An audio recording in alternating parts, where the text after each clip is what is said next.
स्वामी जी, अभी जो संसार में जो चल रहा है वो पूरा 7.8 अरब की जनसंख्या के अंदर जो चल रहा है उसको मैं अध्यात्म विज्ञान के तरीके से जोड़ना चाहता हूं आपके मुखारबिंद से, ताकि कि लोगों को सच्चा ज्ञान मिल जाए। सभी जो मुख्यतः लोग हैं वह इसी जीवन को आनंदमय बनाने के लिए भागा दौड़ करते हैं और इसी को ही अपना आधार बनाते हैं, अपना लक्ष्य बनाते हैं, करोड़पति अरबपति बनने का या कोई बड़ा इंडस्ट्रियलिस्ट बनने का, कुछ भी उसको वो पुरुषार्थ कहते हैं। क्या वह पुरुषार्थ है और वही किया जाना चाहिए या इसके आगे भी कोई बात है? क्योंकि मानव मस्तिष्क है वो संपूर्ण डेवलपमेंट वाला है। यहां हम कोई नींव नहीं लगाएंगे हमारे अगले भव की, मोक्ष की, डेवलपमेंट की, ज्ञान दर्शन को और प्योर करने की, रिफाइन करने की, तो फिर हम आगे कहां जाएंगे, कहां भटकते रहेंगे। तो स्वामी जी इसको पूरा क्लियर खींच करके बताइए कि रियल रिलेटिव पुरुषार्थ आखिर क्या चीज है। दुनिया के लोग, आम जनता, मास ऑफ पीपल,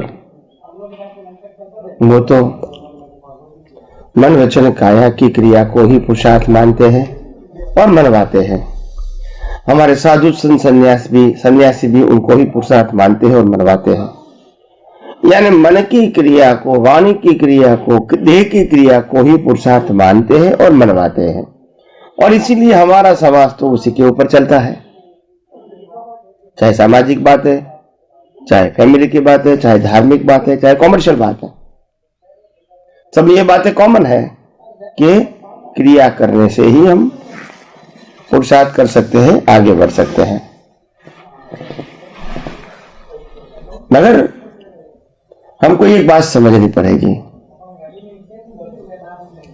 कि दुनिया के लोग अगर क्रिया को ही पुरुषार्थ मानते हैं, ठीक है, अपनी मान्यता, क्योंकि उनके पीछे लॉजिकल आर्ग्यूमेंट भी है कि अगर क्या सब कुछ करवाती कुदरत है तो हम कुछ नहीं करें, क्या हम बैठे रहे, सोते रहे, क्या उससे हमारी प्रगति होगी?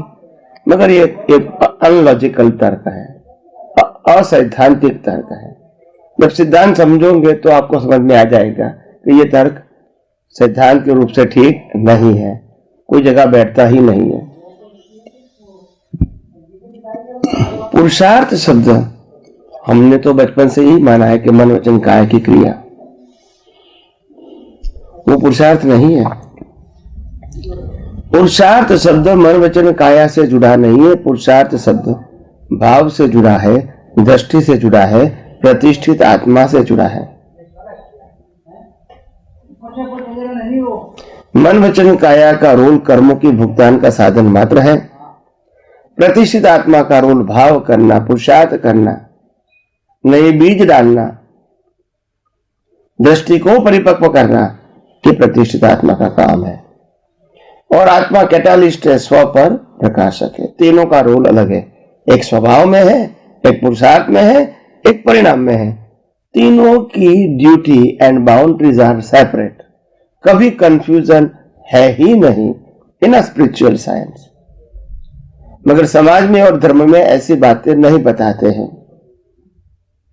उनकी भी वजह है, वो में हम अलग सब्जेक्ट में लेंगे। तो वास्तव में पुरुषार्थ किसको कहेंगे? पुरुषार्थ भाव से होता है और भाव आपके ज्ञान दर्शन के मुताबिक होते हैं। जो समय का आपका लाइव ज्ञान दर्शन है, उसी समय जो भाव होंगे वो आपके भाव होंगे। उस समय के ज्ञान दर्शन के मुताबिक भाव बनते हैं।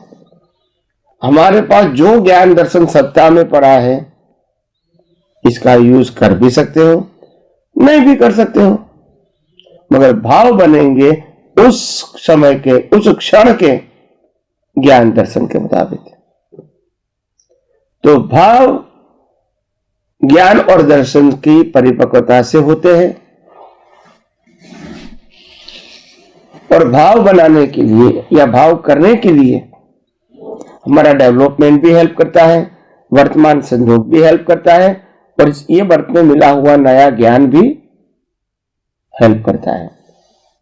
ये तीनों को मिला के सार निकाल के हम भाव कर सकते हैं। भाव is connected with your interest, values and interest value कितनी है उसके ऊपर आधारित है। तो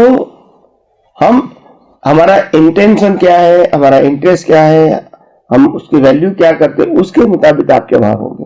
कभी राग में इंटरेस्ट होगा तो राग के भाव होंगे, द्वेष में इंटरेस्ट होगा तो द्वेष के भाव होंगे, कभी व्यक्ति या वस्तु में इंटरेस्ट होगा तो उस प्रकार के भाव होंगे, कभी साधनों का इंटरेस्ट होगा तो उस प्रकार के भाव होंगे, कभी स्टेटस में इंटरेस्ट होगा तो उस प्रकार के भाव होंगे, कभी साधु संत सन्यासी बनने में इंटरेस्ट होगा तो इस प्रकार के भाव होंगे, कभी बड़ा इंसान बनना है तो उस प्रकार के भाव होंगे, कभी दुनिया को घूमना है तो उस प्रकार के भाव होंगे।